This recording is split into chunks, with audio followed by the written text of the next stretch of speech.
அஸ்ஸலாமு அலைக்கும். Welcome to kitchen by மாசா. இன்றும் ஒரு புது முயற்சி. எல்லோரும் எப்படி இருக்கீங்க? அல்ஹம்துலில்லாஹ் நானும் நல்லா இருக்கிறேன். வட்டிலப்பம் எப்படி செய்யலாம்னு சொல்லி பார்க்கலாம்.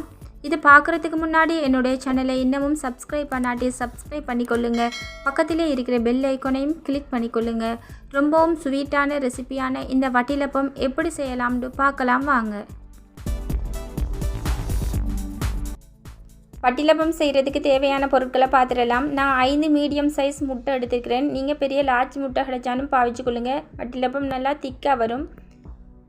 250 கிராம் ஒயிட் சுகர் எடுத்திருக்கிறேன். நீங்கள் ஒரு 300 கிராம் எடுத்தீங்கன்னு சொன்னால் 50 கிராமே கேரமல் செய்கிறதுக்கு பாவிச்சு கொள்ளலாம்.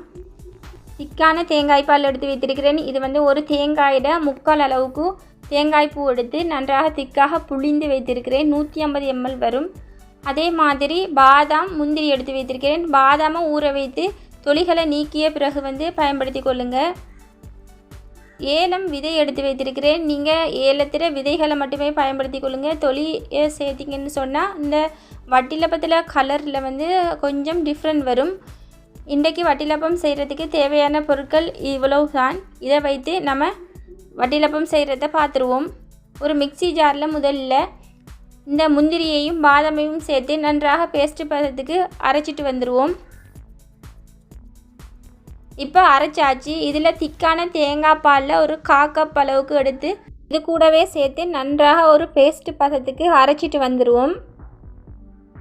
இப்போ நல்லா பேஸ்ட் பதத்துக்கு அரைச்சாச்சு. இதை ஒரு பக்கம் வைத்துக்கொள்வோம். இப்போ வட்டிலப்பம் செய்கிறதுக்கு கேரமல் ரெடி பண்ணிடலாம். அதற்கு அடுப்பில் ஒரு பேன் வச்சு அது கூட 50 கிராம் சுகர் சேர்த்துக்கோங்க. எப்போவுமே கேரமல் செய்யும்போது சுகர் சேர்த்தோடனே கரண்டி போட்டு கிளற தேவையில்லை. அது கொஞ்சம் மெல்ட் ஆகி வந்ததுக்கு பிறகு நம்ம கரண்டியால் கிளறி விட்டால் அதில் கலர் தானாகவே சேஞ்ச் ஆகி வந்துடும். இந்த அளவுக்கு கலர் வந்ததுக்கு பிறகு நம்ம ஸ்டவ்வை ஆஃப் பண்ணிடலாம். சிலர் வட்டிலப்பத்தை இந்த கேரமல் செய்யாமலும் செய்து கொள்வாங்க. அது பார்க்குறதுக்கு அவ்வளோக்கு ரிச்சாக இருக்காது. ஆனால் நம்ம கேரமல் செய்து இந்த வட்டிலப்பத்தை செய்தோமே ஆனால் பார்க்குறதுக்கும் நல்ல ரிச்சாக இருக்கும், சாப்பிட்றதுக்கும் நல்ல ஃப்ளேவராக இருக்கும். இப்போ நம்ம செய்து வைத்திருக்கிற கேரமலை இந்த சட்டியில் வட்டிலப்பம் செய்கிற சட்டியில் ஊற்றிக்கொள்வோம். ஊற்றிட்டு எல்லா பக்கமும் ஈவனாக படுற மாதிரி நல்லா சுற்றி விட்டுக்கொள்ளுங்க. இந்த கேரமலை ஒரு 10 நிமிடம் அப்படியே வைத்துக்கொள்ளுங்க. ஆறிய பிறகு நல்லா இந்த சட்டியில் ஒட்டி வரும். அதற்கு பிறகு நம்ம வட்டிலப்ப கலவையை நம்ம இதோட சேர்க்க வேண்டும். அதால் நீங்கள் எல்லா பக்கமும் ஈவனாக இப்படி பரப்பி விட்டுட்டு அதை ஒரு இடத்த வைத்து கொள்ளுங்க. ஒரு 10 நிமிடம் அது நன்றாக ஆறட்டும்.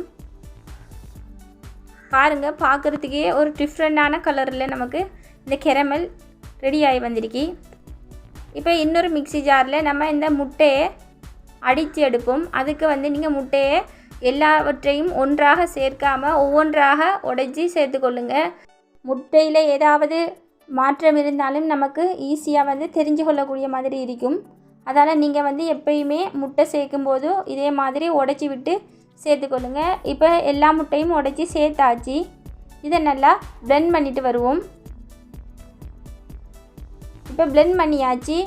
இப்போ இதை நல்லா பிளெண்ட் பண்ணினதுக்கு பிறகு நம்ம எடுத்து வைத்திருக்கிற 250 கிராம் சுகரையும் இது கூட சேர்த்துக்கொள்வோம். சேர்த்துட்டு இதையும் நல்லா பிளெண்ட் பண்ணிக்கொள்வோம். இப்போ இதையும் நல்லா பிளெண்ட் பண்ணியாச்சு. இதை இப்போ ஒரு பாத்திரத்துக்கு மாற்றிக்கொள்வோம். முட்டை சீனி நல்லா கலந்து வர மாதிரி அடித்து எடுத்துக்கொள்ளுங்க. இப்போ இதோட ஏலம்ட விதைகளை சேர்த்துக்கொள்வோம். சேர்த்துட்டு இது கூடவே நம்ம ஏற்கனவே பிளெண்ட் பண்ணி வைத்திருக்கிற பாதாம் முந்திரி பேஸ்ட்டையும் சேர்த்துக்கொள்வோம். இப்போ இது கூட நம்ம எடுத்து வைத்திருக்கிற திக்கான தேங்காய் பாலையும் சேர்த்து நன்றாக கலக்கி விட்டுக்கொள்ளுங்க. மினிமம் ஒரு 5 நிமிடமாவது நன்றாக கலக்கி விட்டுக்கொள்ளுங்க. அப்போ இந்த ஏலத்திர வாசனையில் இந்த முட்டோட ஃப்ளேவர் இல்லாமல் போயிடும். அந்த அளவுக்கு நம்மளோட வட்டிலப்பம் நல்ல ஒரு வாசனையாக நமக்கு கிடைக்கும். இதே மாதிரி ஈவனாக கலந்து விட்டுக்கொள்ளுங்க. அப்போ நம்ம இதில் சேர்த்திருக்கிற முட்டை, சுகர், ஏலம், பாதாம், முந்திரி எல்லாம் கலந்து வருகின்ற போது நல்ல ஒரு ஃப்ளேவராக நமக்கு இந்த வட்டிலப்பம் கிடைக்கும். நம்மளோட கேரமல் எல்லாமே சட்டியில் நல்லா பட்டு காய்ந்து வந்திருக்கு. நம்ம கைகளால் தொட்டு பார்க்கும்போது கைகளில் ஒட்டாத அளவுக்கு இந்த கேரமல் காய்ந்து வரணும். இதுக்கு பிறகு நீங்கள் வந்து நம்ம செய்து வைத்திருக்கிற கலவை இதில் சேர்த்திங்கன்னு சொன்னால் அது வந்து சரியாக வரும். பாருங்கள் எவ்வளோக்கும் இது நன்றாக காய்ந்து வந்திக்குன்னு சொல்லி. இப்போ நம்ம ஒரு வடியை வைத்து நம்ம செய்து வைத்திருக்கிற கலவையை இதில் ஊற்றிக்கொள்வோம். அப்போ அதில் இருக்கிற விதைகள் எல்லாமே நமக்கு வந்து அந்த வடியில் தேங்கி வரும். இதே மாதிரி நீங்கள் இதை வடித்து எடுத்துக்கொள்ளுங்க. வடித்து எடுக்கும்போது கைகளால் வடியை தட்டி எல்லாமே ஈவனாக வடிந்து வர மாதிரி வடித்து எடுத்துக்கொள்ளுங்க. இப்போ நம்மட எல்லாமே ரெடி ஆகிட்டு, இப்போ நம்மட வட்டிலப்பத்தை இட்லி சட்டியில் வைத்து அவித்து எடுப்போம். இதுக்கு நான் தண்ணி வைத்து ஏற்கனவே ஒரு 5 நிமிடம் கொதிக்க வைத்திருக்கிறேன். இப்போ இது கூட நம்ம செய்து வைத்திருக்கிற வட்டிலப்ப கலவையை உள்ளே வைத்து கொள்ளுங்க. வைத்துட்டு மேலே மூடுற மூடியில் கொட்டன் துணியால் வந்து ஒரு கட்டு போட்டுக்கொள்ளுங்க. அப்போ வந்து இதை வந்து நம்ம உள்ளே வைக்கிற வட்டிலப்பத்துக்கு மூடி போடணும்னு சொல்லி அவசியம் இருக்காது. அதில் படுகின்ற தண்ணி எல்லாமே மேலே நம்ம போட்டிருக்கிற கொட்டன் துணி உறிஞ்சிக்கொள்ளும். இதே மாதிரி செய்தீங்கன்னு சொன்னால் உங்களுக்கு வட்டிலப்பம் வந்து எதுவித தண்ணியுமே விடாமல் உங்களுக்கு சூப்பராக ரெடியாகி வரும். இப்போ ஒரு 30 நிமிடம் ஆகிட்டு நான் இதை திறந்து காட்டுறேன். பாருங்கள் எவ்வளோ சூப்பராக ரெடியாகி வந்திக்குன்னு சொல்லி. இப்போ இது நல்லா வெந்திக்கான்னு சொல்லி ஒரு ஈக்கில் பயன்படுத்தி தான் இதை ப்ரெஸ் பண்ணி பார்க்குறேன். இப்போ பாருங்கள் கொஞ்சம் கூட ஒட்டாமல் வந்திக்கி. இந்த சமயத்தில் நம்ம இதை வெளியே எடுத்துடலாம். இப்போ வெளியே எடுத்தாச்சு. பாருங்கள் எவ்வளோ சூப்பராக ரெடியாகி வந்திக்குன்னு சொல்லி.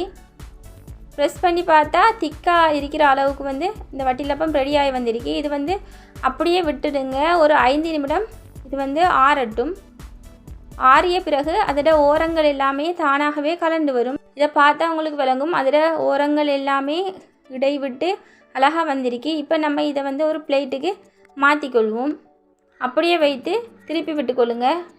திருப்பி விட்டாலே அது தானாக கலந்து பிளேட்டில் வந்துடும். பாருங்கள் எவ்வளோ சூப்பராக ரெடியாகி வந்திக்குன்னு சொல்லி. அட கலர் நல்லா மாறி ஒரு டிஃப்ரெண்டான கலரில் கிடச்சிக்கி. நம்ம இந்த கிரமெல்லாம் சேர்த்தபடியால் இந்த வட்டிலப்பத்திர கலரும் இன்னமும் பார்க்குறதுக்கு ரொம்பவும் சூப்பராக கிடச்சிருக்கு. நான் இதை இன்னமும் அழகுபடுத்துறதுக்கு மேலால் முந்திரி விதைகளை வைத்துக்கொள்கிறேன். இது வந்து ஆப்ஷனல் தான். நீங்கள் விரும்பினா வைத்துக்கொள்ளுங்க. இல்லாட்டி நீங்கள் நார்மலாகவே சர்வ் பண்ணலாம். அதுவும் நல்லாவே இருக்கும். இப்போ நம்மளோட சூப்பரான வட்டிலப்பம் ரெடி ஆகிட்டு, வீட்டில் ஏதாவது ஸ்வீட்டாக செய்யணும்னு சொன்னால் நீங்கள் கண்ணை மூடிட்டு இந்த ரெசிபி ட்ரை பண்ணி பாருங்கள். உங்களுக்கு ஒரு சூப்பரான ரிசல்ட்ஸை வந்து இந்த வட்டிலப்பம் ரெசிபி கொடுக்கும். எனக்கு வந்து மோஸ்ட்லி வந்து ரொம்பவுமே ஃபேவரைட்டான ரெசிபி இது. வீட்டில் உள்ளவங்களுக்கும் அப்படித்தான். நீங்கள் வீட்டில் ட்ரை பண்ணி பார்த்தா கண்டிப்பாக வந்து எப்போவுமே ஸ்வீட்டாக ஏதாவது செய்யணும்னு சொன்னால் இந்த வட்டிலப்பத்தை தான் கண்டிப்பாக நீங்கள் ட்ரை பண்ணி பார்ப்பீங்க. அவ்வளவுக்கு சூப்பரான ரெசிபி இது. இது செய்கிறதும் அவ்வளோ லேசி, சிம்பிளாக நம்ம செய்து எடுத்துடலாம். அவ்வளவுக்கு கஷ்டப்பட தேவையும் இல்லை. வீட்டில் இருக்கிற பொருட்களை வைத்து நம்ம ஈஸியாக இந்த வட்டிலப்ப ரெசிபியை செய்து எடுத்துடலாம். குழந்தைகளும் வந்து விரும்பி சாப்பிடுவாங்க. வாயில் வச்சதும் மெல்ட் ஆகக்கூடிய இந்த ரெசிபியை ட்ரை பண்ணி பாருங்கள். உங்களுக்கும் ரொம்ப ரொம்ப பிடிச்ச ஒரு ஸ்வீட்டாக இது மாறிடும். இந்த வட்டிலப்பம் செய்கிற முறையில் தற்போது நிறைய மாற்றங்களை கொண்டு வந்துட்டாங்க. தேங்காய் பாலுக்கு பதிலாக பக்கெட் பால் மாவை பயன்படுத்துகிறாங்க. அதே மாதிரி நம்ம இதில் கலந்திருந்தும் ஏலத்துக்கு பதிலாக வந்து எசன்ஸ் பயன்படுத்துகிறாங்க. நான் வந்து பழைய பாரம்பரிய முறையில் பாட்டிகால வழிமுறையில் நம்ம எப்படி வட்டிலப்பம் செய்தோமோ அந்த முறையை பயன்படுத்தி நான் உங்களுக்கு செய்து காட்டியிருக்கிறேன். அதே மாதிரி இதற்கு மேலால் செய்து போட்டிருக்கிற கிரமேலும் வந்து நமக்கு ஒரு டிஃப்ரெண்ட்டான கலரையும் டேஸ்ட்டையும் கொடுக்கும். இதே முறையில் நீங்கள் வட்டிலப்பம் செய்து பாருங்கள். உங்களுக்கு வந்து ஒரு சூப்பரான ரெசிபியை வெளியே செய்து கொள்வீங்க. இந்த முயற்சிக்கான பிரதிபலன் உங்கள் அன்பின் வெளிப்பாடு. முயற்சி செய்பவருக்கு கை கொடுக்கணும்னா இந்த வீடியோவை உங்களோட அன்பானவங்களுக்கு ஷேர் பண்ணிவிடுங்க. முயற்சி செய்பவருக்கு கை கொடுங்க. முடிந்தவரை எல்லோருக்குமே உதவிடுங்க. தேங்க்ஸ் ஃபார் வாட்சிங்.